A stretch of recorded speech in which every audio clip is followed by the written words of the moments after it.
With the Civic election fast approaching, one of the hot-button issues developing involves the province's sexual orientation and gender identity resource for schools, also known as SOGI.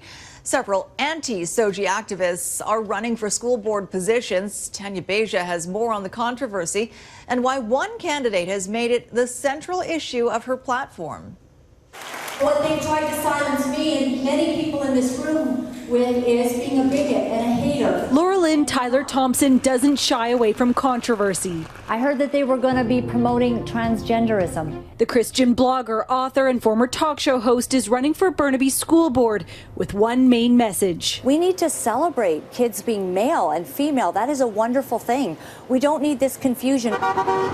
Thompson is taking aim at the sexual orientation and gender identity policy known as SOGI and some of the optional support resources used in classrooms around the province. This is a terrible book to read to kindergartners. What SOGI is about is sexual indoctrination of transgenderism and the LGBTQ ideology. That is what is not acceptable. SOGI doesn't teach straight children to turn gay, and it doesn't teach children to change their genders or anything like that. It simply supports kids who are already trans, who are already gay, because that's how they're actually born. Brad Dirks is the parent of a transgender child. He says recent anti-SOGI campaigns by candidates in several districts, including Chilliwack and Richmond, are making LGBTQ students feel unwelcome. All these kids are basically feeling shamed back into the closet, and I don't think they would feel safe to be who they are at school.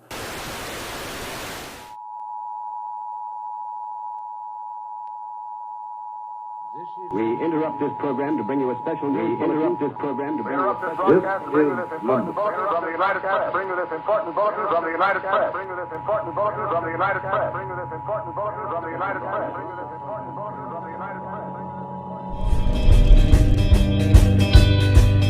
This is to make sure everything's turned off. That your estrogen level is 0. Probably 3 times a week she'd go to sleep crying. She doesn't do that anymore.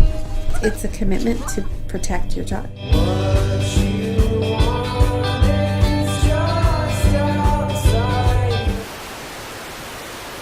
We now return you to your regularly scheduled program, already in progress. The province requires every school district to include sexual orientation and gender identity in anti-bullying policies. Schools can be pretty awful spaces for students who are gay or lesbian.